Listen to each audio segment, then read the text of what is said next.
સિંહ અને સસલાની વાર્તા પંચતંત્ર મિત્રભેદ.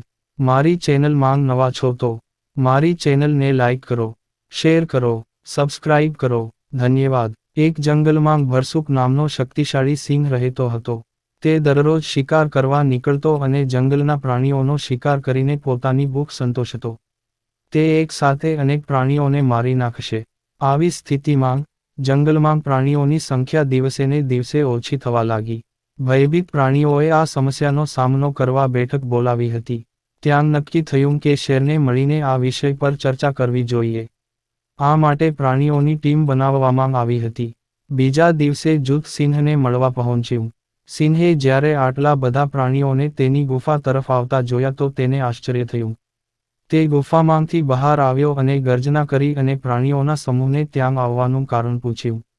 જૂથના આગેવાને ભયભીત થઈને કહ્યું, વનરાજ, તમે જંગલના રાજા છો. અમે બધા તમારા વિષયો છીએ. આજે તમારા લોકો તમને વિનંતી કરવા આવ્યા છે. કેવી વિનંતી? સિંહે પૂછ્યું. વનરાજ, તમે દરરોજ શિકાર કરવા જાઓ છો અને ઘણા પ્રાણીઓને મારી નાખો છો. તમે એ બધા મૃત પ્રાણીઓને ખાવા માટે પણ સક્ષમ નથી. અમે બધાએ વિચાર્યું કે તમારી ભૂખ મિટાવવા માટે દરરોજ એક પ્રાણી તમારી પાસે મોકલવામાં આવે તો તમને પણ આરામ મળશે અને અમે પણ ભયમુક્ત થઈ જઈશું. સિંહને કોઈ પણ પ્રયાસ વિના શિકાર મળી રહ્યો હતો, તેથી તેણે આ વિનંતી સ્વીકારી. પરંતુ તેણે ચેતવણી પણ આપી કે જે દિવસે પ્રાણી તેની પાસે નહીં પહોંચે તે દિવસે તે બધાને મારી નાખશે. તે દિવસથી દરરોજ એક પ્રાણી પસંદ કરીને સિંહને મોકલવામાં આવતું હતું. હવે સિંહ આખો દિવસ ગુફામાં સૂતો રહ્યો અને આરામ કરતો રહ્યો. પરિણામે અન્ય પ્રાણીઓ જંગલમાં શાંતિથી રહેવા લાગ્યા. એક દિવસ સસલાનો સિંહનો ખોરાક બનવાનો વારો આવ્યો. સસલાએ સિંહની ગુફા તરફ ચાલવાનું શરૂ કર્યું, પરંતુ મૃત્યુ નજીક હોવાથી તે ખૂબ જ ડરી ગયો. તે ધીમે ધીમે ચાલતો હતો. તે જ સમયે, તે પોતાનો જીવ બચાવવા માટે કોઈ રસ્તો વિચારી રહ્યો હતો.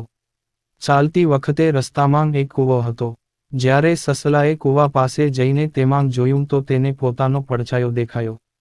તે જ ક્ષણે સસલાએ પોતાનો જીવ બચાવવાનો ઉપાય વિચાર્યો.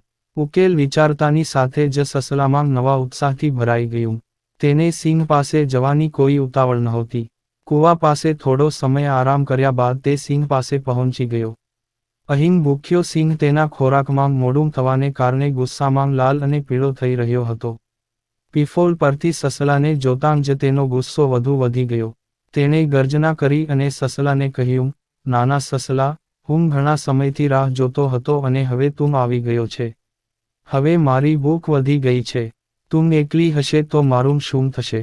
તારા કયા મૂર્ખ તને મારી પાસે મોકલ્યો છે? તારા પછી હવે હું તેને પણ મારીને ખાઈશ.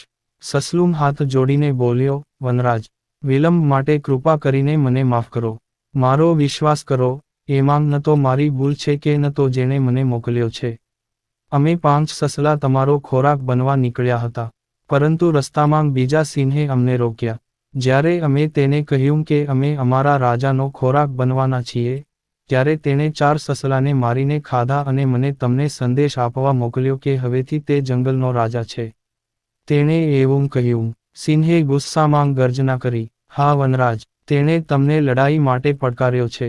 તેણે કહ્યું છે કે તને મારી નાખ્યા પછી તે આ જંગલ પર તેના એકમાત્ર શાસક તરીકે રાજ કરશે. આ સાંભળીને સિંહે ગર્જના કરી અને કહ્યું, હમણાં મને તેની પાસે લઈ જાઓ. હું તેને કહું કે આ જંગલનો રાજા કોણ છે. આજે તેની તબિયત સારી નથી. સસલો તરત જ તૈયાર થઈને સિંહ સાથે કૂવા પાસે આવ્યો. કૂવો બતાવીને તેણે કહ્યું, વનરાજ, આ તે સિંહનો કિલ્લો છે. તે આ કિલ્લામાં રહે છે. તમે તેને કિલ્લાના દરવાજેથી પડકાર આપો. જ્યારે સિંહે કૂવામાં જોયું, ત્યારે તેણે તેનો પડછાયો જોયો. તેણે વિચાર્યું કે તે ચોક્કસપણે કોઈ અન્ય સિંહ છે અને જોરથી ગર્જના સાથે તેને પડકારવા લાગ્યો. કૂવાની દિવાલો પરથી ઉછળતી પોતાની ગર્જનાનો પડઘો સાંભળીને અને તેનું પ્રતિબિંબ જોઈને તેને લાગ્યું કે બીજો સિંહ પણ ગર્જના કરી રહ્યો છે અને તેને પડકારી રહ્યો છે.